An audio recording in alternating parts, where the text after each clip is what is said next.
Rejoignez-moi sur Patreon pour accéder à l'ensemble de mon contenu inédit. Des épisodes spéciaux, des cours en visio, des apéros philo, un moyen simple de soutenir mon travail tout en vous donnant matière à penser. Je vous attends sur Patreon, le lien est dans la description. Bonjour à tous.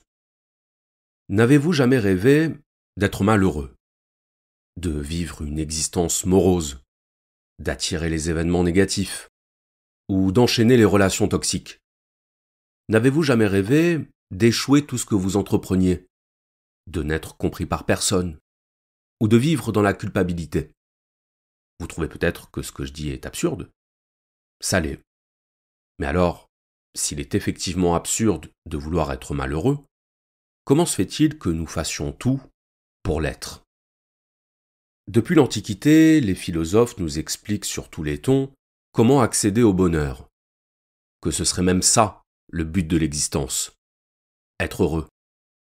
Mais, à bien y réfléchir, est-ce que tous ces philosophes ne se sont pas basés sur un faux postulat? Autrement dit, est-il si vrai que ça, que l'être humain recherche le bonheur? La question est légitime, car même lorsque nous avons toutes les raisons d'être heureux, nous rivalisons d'ingéniosité pour gâcher notre bonheur, pour le saboter. Au point qu'on pourrait se demander s'il n'y a pas chez l'être humain, non pas un désir d'être heureux, mais au contraire, un désir d'être malheureux, une attirance vers le malheur. Ce serait pour le moins étrange, mais après tout, l'être humain n'est pas à un paradoxe près. Écoutez ce que disait Dostoïevski à propos de l'être humain et du bonheur. Je cite : « Que faut-il attendre de l'homme ? Entasser sur lui toutes les bénédictions, submergez-le de bien-être, accordez-lui une telle réussite économique qu'il ne lui restera plus rien à faire que de dormir et de déguster de délicates friandises. Oui, faites tout cela, et par pure ingratitude, par pure méchanceté diabolique, il n'en finira pas moins par vous jouer un sale tour de sa façon.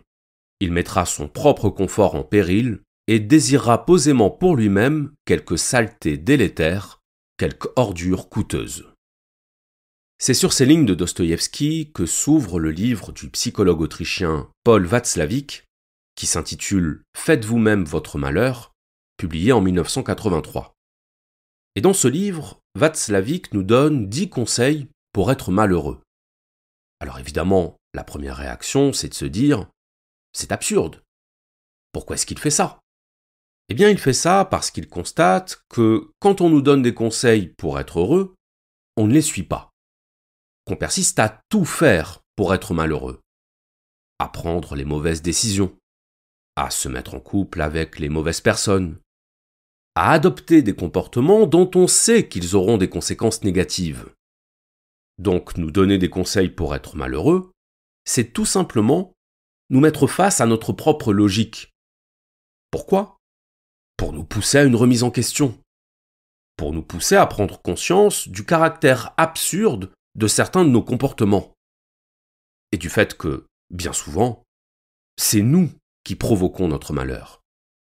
Au fond, ce qu'a compris Watzlawick, c'est que pour aider les gens, il ne faut pas leur dire quoi faire, il suffit de les mettre face à ce qu'ils font. Vous connaissez peut-être cette blague. Que dit une blonde quand elle voit une peau de banane sur le trottoir ? Mince, je vais encore tomber. La peau de banane, c'est le malheur. La blonde, c'est nous. Et marcher sur la peau de banane alors qu'on connaît les conséquences, c'est persister dans des schémas de comportement dont on sait qu'ils vont nous rendre malheureux. Le but de Watzlawick, c'est de nous montrer ce qu'il se passe quand on marche sur la peau de banane. C'est de nous montrer quelles conséquences on provoque quand on choisit d'adopter tel schéma de comportement. Ensuite, libre à nous de continuer ou d'arrêter. Mais au moins, si on est malheureux, on ne pourra pas dire que c'est de la faute des autres. Alors avant d'aller plus loin, une précision très importante. Cette petite introduction tout en légèreté et en dérision ne doit pas nous mettre sur une fausse piste. Watzlawick ne dit pas que nous sommes responsables de tous nos malheurs. Il est parfaitement conscient qu'il y a des malheurs qui nous tombent dessus sans qu'on ait rien fait pour les provoquer. il n'est pas idiot. De même qu'il est conscient que nos schémas de comportement ne viennent pas de nulle part, qu'ils sont le produit de notre milieu social, de notre éducation, de notre vécu. Autrement dit, il est conscient qu'il y a une grande part de déterminisme dans ce qui nous arrive. Évidemment. Mais sauf que le travail de Václavic, c'est pas juste d'expliquer à ses patients que s'ils sont malheureux, c'est à cause du déterminisme. Son travail, c'est de leur apporter des solutions concrètes. Et pour ça, il n'y a pas 50 options. Il faut agir. Et quel meilleur moyen de nous inciter à agir positivement que de nous montrer ce qui arrive quand on agit négativement. Donc le cadre étant posé, je vous propose maintenant de découvrir les 10 conseils de Václavic pour être malheureux. Et donc vous l'aurez compris, le but du jeu, ça va être de transformer ces conseils pour être malheureux en conseils pour être heureux. C'est-à-dire tout simplement de faire exactement l'inverse. Donc on y va, c'est parti. Conseil numéro 1, soyez obstiné. Soyez obstiné, ça veut dire ne vous remettez surtout pas en question, ne remettez pas en question vos objectifs, ne remettez pas en question vos méthodes ou vos croyances, considérez que c'est vous qui avez raison et que les autres ont forcément tort. Alors évidemment, les personnes obstinées ne se considèrent pas elles-mêmes comme des personnes obstinées, elles se considèrent, nous dit Václavic, comme des personnes loyales envers elles-mêmes. Loyales envers elles-mêmes, c'est-à-dire qu'elles veulent rester fidèles à leurs convictions, elles ne veulent pas se laisser influencer par les autres, elles ne veulent pas faire de compromis, parce que faire des compromis, pour l'obstiné, c'est déjà être dans une forme de corruption, c'est déjà être dans une forme de trahison à l'égard de ce que l'on est ou de ce que l'on pense. Le problème, c'est que l'obstiné ne se rend pas compte que son obstination ne peut que le rendre malheureux. Pour quelle raison ? Parce que ça nous fait entrer en collision avec le mur de la réalité. Le mur de la réalité, c'est-à-dire que quand quelque chose ne fonctionne pas, le fait de s'obstiner, le fait de répéter le même mode opératoire, n'y changera absolument rien. Or, l'obstiné est persuadé que s'il insiste, que s'il investit suffisamment d'efforts et d'énergie, la réalité finira par plier sous le poids de sa volonté. Ce qui est évidemment une illusion. Une mouche aura beau taper 1000 fois contre la vitre, elle ne parviendra jamais à traverser la vitre. Elle ne parviendra jamais à ne serait-ce que la fissurer. Parce que ce n'est pas en répétant 1000 fois quelque chose qui ne marche pas que ça finit par marcher. Ça paraît évident, mais c'est cette évidence que l'obstiné ne veut pas voir. Parce qu'il confond persévérance et obstination. La persévérance, c'est le fait de ne pas se laisser abattre par les obstacles, mais c'est aussi accepter de se remettre en question, accepter de modifier son comportement quand on a compris qu'il fallait le modifier pour que ça marche. Mais ça, l'obstiné ne veut pas en entendre parler. Il est prêt à s'épuiser, il est prêt à dépenser toute son énergie pour un bénéfice nul. Parce qu'il a décrété que c'est comme ça que les choses devaient se passer. Et ça amène Václavic à faire cette remarque. Entre la réalité telle qu'elle est et la réalité telle qu'elle devrait être, l'obstiné choisit la réalité telle qu'elle devrait être. Autrement dit, il ne tient pas compte des informations que lui envoie la réalité. Il applique sur elle un schéma de comportement prédéfini jusqu'à avoir épuisé toutes ses ressources et toute son énergie. Et donc évidemment, ce schéma de comportement, ça ne peut mener qu'à 3 choses. La déception, la frustration et, in fine, l'exaspération. L'exaspération, c'est-à-dire le ressentiment, la colère. La colère de celui qui finit par se rendre compte qu'il gaspille toute son énergie pour rien. Donc un sentiment d'injustice. Le sentiment d'injustice, c'est quand on constate que le résultat n'est pas corrélé à l'effort, que la quantité d'efforts fournis est disproportionnée par rapport au résultat obtenu. Et ça nous entretient dans l'idée qu'on n'a pas ce qu'on mérite. Et donc, comme la mouche qui tape contre la vitre sans se rendre compte que la fenêtre est ouverte, l'obstiné répète inlassablement les mêmes schémas de comportement sans jamais prendre du recul sur ce qu'il fait, sans jamais chercher à envisager les choses sous un autre angle. D'une certaine manière, l'obstiné aime se fatiguer. Il aime s'épuiser parce qu'il veut pouvoir se présenter comme un combattant, comme quelqu'un qui a le courage d'affronter l'adversité. Et donc pour ça, il a besoin de se créer une adversité. Il a besoin de se créer des combats perdus d'avance, pour ensuite pouvoir dire que s'il a échoué, c'est pas de sa faute. Si les gens lui tournent le dos, ce sont les gens le problème. Si sa femme le quitte, c'est sa femme le problème. Si la réalité lui donne tort, c'est la réalité qui se trompe. L'obstiné se condamne au malheur parce qu'en faisant de la réalité son ennemi, il se donne comme ennemi quelque chose contre quoi il est impossible de gagner. Conclusion, vous voulez être malheureux, soyez obstiné. Conseil numéro 2, vivez dans le passé. Quand est-ce qu'on vit dans le passé ? Quand on est insatisfait du présent, quand quelque chose nous manque au présent.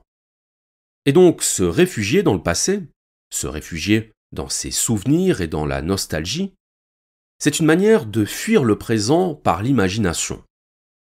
Or, le propre de la nostalgie, c'est qu'elle nous fait avoir une vision idéalisée du passé. Quand on repense au passé, on a tendance à l'embellir, on a tendance à l'enjoliver. Le fameux « c'était mieux avant ». Mais quand on fait ça, on oublie totalement qu'au moment où on l'a vécu, le passé n'était pas si idéal que ça. On oublie les chagrins, les frustrations, les humiliations, les moments où on aurait voulu accélérer le temps, comme quand on est enfant ou adolescent et qu'il nous tarde de devenir adulte, parce qu'on est obligé d'aller à l'école, parce qu'on n'a pas le droit de sortir, parce qu'on voudrait pouvoir être libre et indépendant, alors que quand on est enfin adulte, notre seul désir, c'est de retourner en enfance. C'est pas cohérent. Donc, soit on désire deux choses contradictoires, soit l'adulte qu'on est devenu a oublié la réalité de son passé. Il a oublié que le passé n'a pas toujours été rose.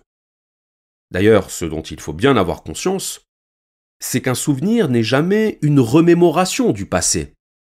C'est une reconstruction du passé. Une reconstruction au présent du passé.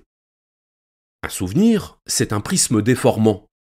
C'est la version améliorée du passé, pas sa version réelle. Je disais que la nostalgie nous faisait avoir une vision idéalisée du passé. Idéaliser, ça veut dire transformer en idée. Ça veut dire ne plus être dans la réalité, mais dans une vision fantasmée de la réalité. Je vais le dire encore plus clairement, ce dont vous vous souvenez n'a aucune réalité. Votre souvenir en dit davantage sur votre moi du présent que sur votre moi du passé. Parce que c'est le moi du présent qui se souvient. Donc le nostalgique a la mémoire sélective. Il réactive les moments positifs et il occulte les moments négatifs. Il réécrit l'histoire. Et il se réfugie dans l'histoire qu'il a réécrite, faute de s'épanouir dans l'histoire qu'il est en train d'écrire, celle qui s'écrit au présent. Alors oui, on peut être nostalgique du passé sans forcément être malheureux au présent. On peut regarder notre passé avec tendresse, en se disant à quel point on était naïf et innocent. Et d'ailleurs, c'est peut-être tout simplement ça qui nous manque, notre innocence. Mais on peut aussi être nostalgique par rejet du présent, ou par peur du futur. Et dans ce cas-là, vivre dans le passé, c'est se dispenser d'avoir à construire son futur. Mais il y a un autre problème au fait de vivre dans le passé, c'est ce qu'on appelle la reproduction des schémas. Le fait d'appliquer aux situations présentes les schémas de comportement qu'on a adoptés par le passé, ou d'envisager toute situation nouvelle à partir de nos expériences passées, ce qui ne pourra que nous conduire à des comportements inadaptés. Le passé vous a appris à être méfiant, à ne pas accorder votre confiance aux personnes qui prétendent vouloir votre bien. Très bien. Résultat des courses, vous faites fuir ceux qui vous veulent réellement du bien. Le passé vous a appris à ne pas vous réjouir trop vite, à vous dire que derrière chaque bonne nouvelle, il y a anguille sous roche. Très bien. Résultat des courses, vous êtes insensible aux bonnes nouvelles. Et vous provoquez les mauvaises nouvelles. Parce qu'on provoque ce qu'on redoute.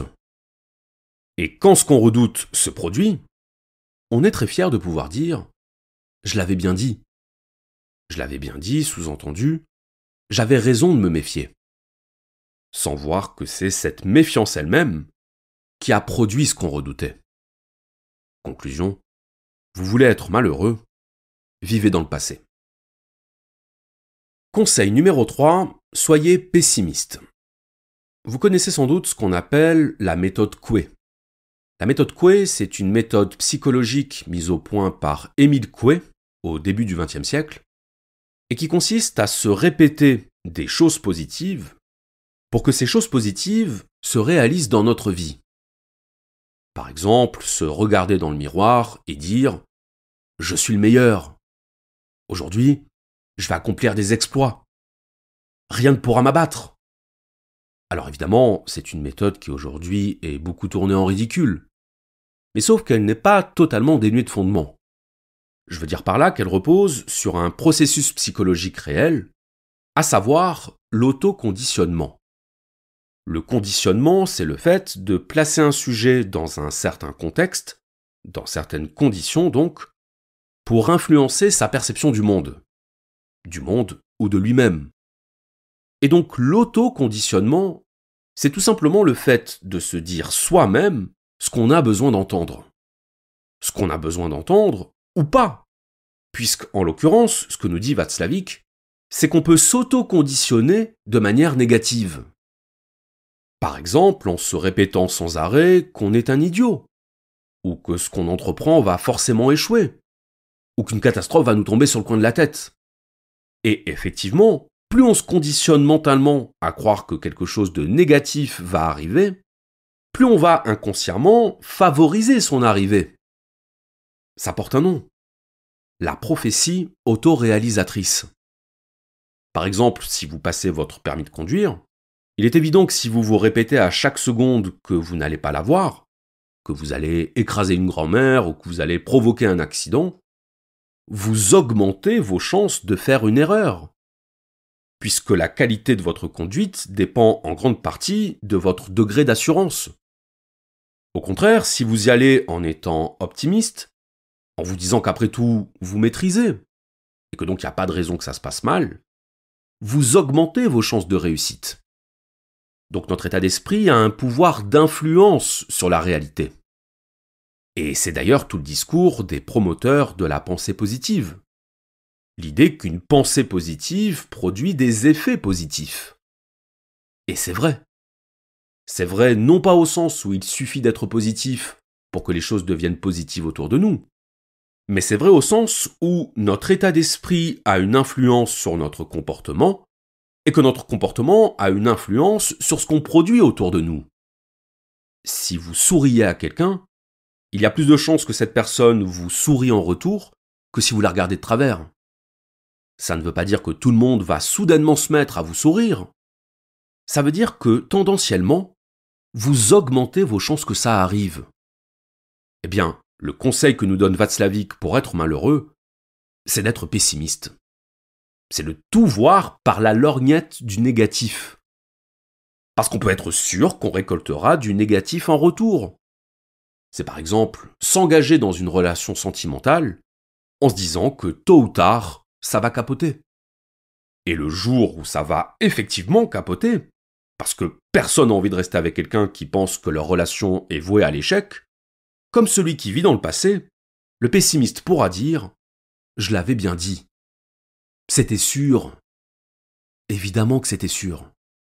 Parce que vous l'avez provoqué. » On ne peut pas s'étonner que ce qu'on provoque arrive. Et quand bien même vous ne croiriez pas à l'influence de nos pensées sur ce qui nous arrive, quand bien même vous estimeriez que tout ça n'est que divagation New Age, peu importe. Peu importe, parce que ce que nous dit Václavic, c'est que voir les choses de manière négative, c'est déjà les vivre de manière négative, indépendamment de ce qui nous arrive.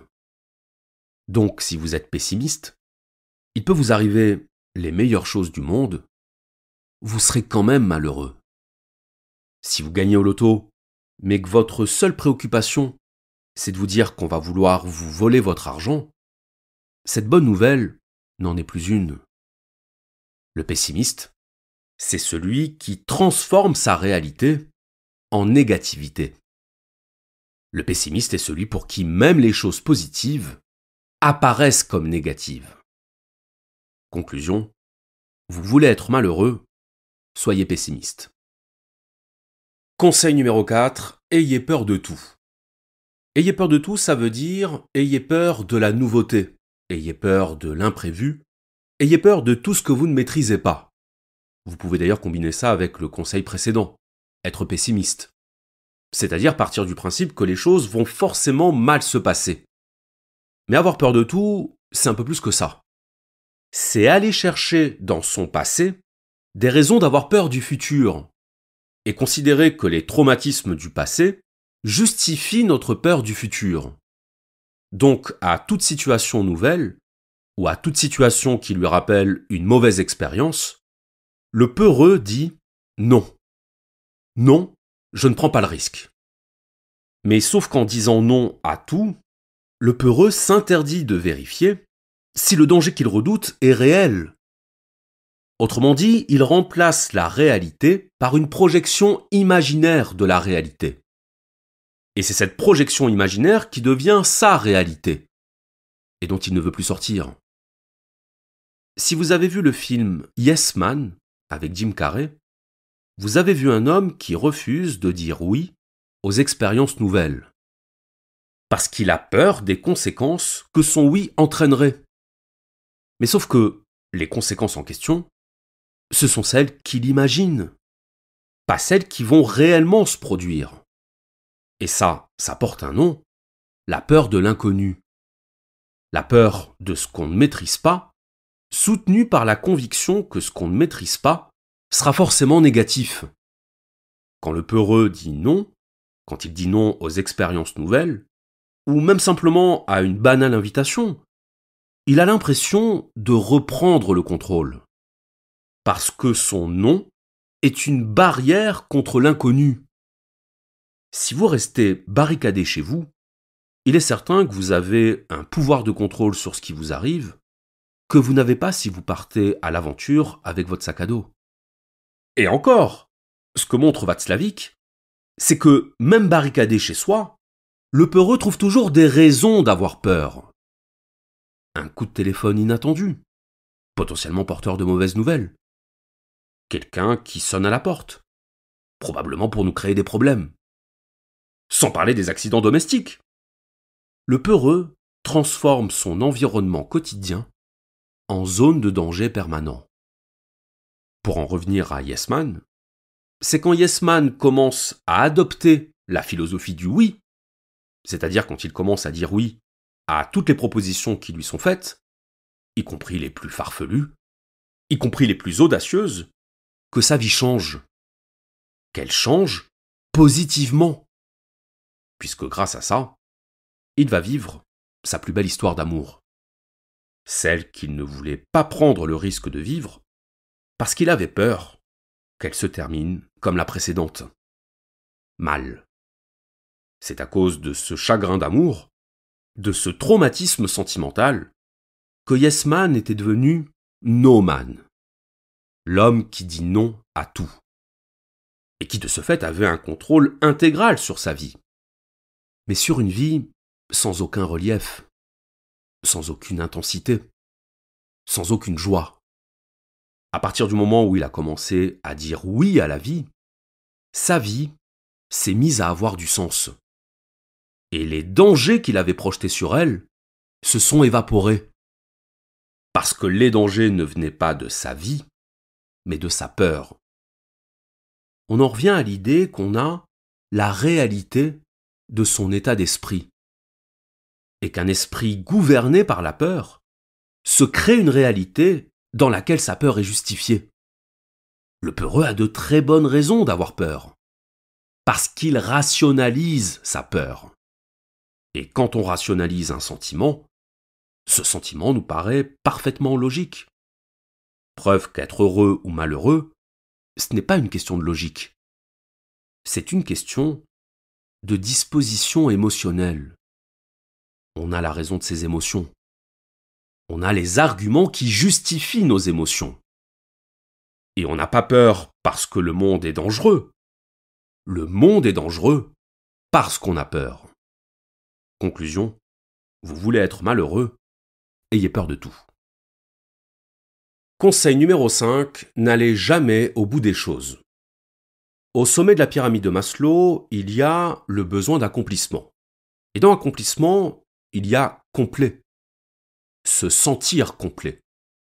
Or, comment se sentir complet si on ne fait pas les choses de manière complète? C'est-à-dire si on s'arrête systématiquement avant d'avoir fini. Beaucoup de personnes ne vont pas au bout de ce qu'elles entreprennent. Par manque de temps, par manque de moyens, mais aussi tout simplement par perte de motivation. Parce que l'enthousiasme des débuts s'est émoussé. L'ennui, c'est que ne pas aller au bout des choses, c'est se priver du sentiment d'accomplissement, et donc de fierté, d'estime de soi, issu de la réalisation de ce qu'on entreprend. Quand on ne va pas au bout des choses, on ne peut que se sentir frustré. L'impression d'avoir gaspillé son temps et son énergie. Et surtout, c'est un cercle vicieux. Parce que si on décide d'abandonner un projet, sans autre raison que la perte de motivation, qu'est-ce qui nous empêchera d'abandonner le suivant? On crée une jurisprudence. Le syndrome de l'absentéisme. Le syndrome de l'absentéisme, c'est par exemple quand vous vous inscrivez à la salle de sport, ou quand vous vous inscrivez à toute activité qui nécessite une présence régulière. Donc vous y allez chaque semaine, vous respectez votre engagement envers vous-même, et puis un jour, parce que vous avez eu une journée difficile, ou parce que vous êtes un peu patraque, vous dites « pas ce soir. Ce soir, je reste à la maison. J'irai la semaine prochaine. » À ce moment-là, vous savez pertinemment, au fond de vous, que vous venez de déclencher l'engrenage de l'abandon. Parce que dès lors que vous avez été absent une première fois, être absent une deuxième ou une troisième fois vous paraîtra beaucoup moins grave. C'est ça, créer une jurisprudence. C'est créer la première fois qui ouvre la voie à toutes les prochaines fois. Et donc, à la longue, votre absentéisme va devenir une norme. C'est-à-dire que vous ne le considérerez plus comme un manquement à votre engagement, mais comme quelque chose qui dépend de votre envie du moment. Et sans même vous en rendre compte, vous aurez abandonné. Alors évidemment, dans l'absolu, c'est pas grave d'être absent une fois, ni même 2 fois, ni même 3 fois. Le problème, c'est le message que vous vous envoyez à vous-même. Or, ce message, c'est que vos engagements n'ont aucune valeur. Puisqu'à tout moment, sur une simple impulsion passagère, vous pouvez y mettre un terme. Et donc, en n'allant pas au bout des choses, vous créez en vous l'image de quelqu'un qui n'a aucune volonté. Vous vous identifiez à une personne qui ne va pas au bout de ce qu'elle entreprend. Et ce faisant, vous vous interdisez d'aller au bout des prochaines choses que vous allez entreprendre. Vous faites de l'abandon votre destination prévue. Le meilleur moyen de ne pas aller au bout des choses, nous dit Václavic, c'est d'être idéaliste. L'idéaliste, c'est celui qui tient davantage à l'idée des choses qu'aux choses elles-mêmes. Quand on est idéaliste, c'est le fait d'imaginer notre projet accompli qui nous rend heureux, pas le fait de l'accomplir réellement. On rejoint ici ce que disait Rousseau. On jouit moins de ce qu'on obtient que de ce qu'on espère. l'imagination n'embellit plus ce qu'on possède. Obtenir ce qu'on désire normalise ce qu'on désire. Et la normalisation de ce qu'on désire met fin au désir. Mais s'il est vrai que l'idéal s'effondre face à la réalité, il est tout aussi vrai qu'à trop vivre dans l'idéal, donc dans l'imagination, donc dans le rêve, on en oublie d'agir, on en oublie de s'accomplir. Et on reste seul avec ses idéaux, en attendant que quelqu'un d'autre que nous réalise nos rêves à notre place. Conclusion, vous voulez être malheureux, n'allez jamais au bout des choses. Je vous avais annoncé au début de cet épisode 10 conseils pour être malheureux. Nous venons de voir les 5 premiers, et donc ce que je vous propose, c'est de nous retrouver dans le prochain épisode pour découvrir les 5 autres conseils de Václavic pour être malheureux.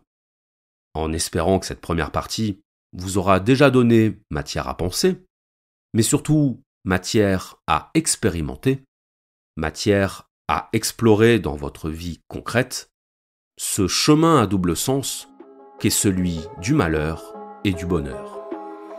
Je vous remercie.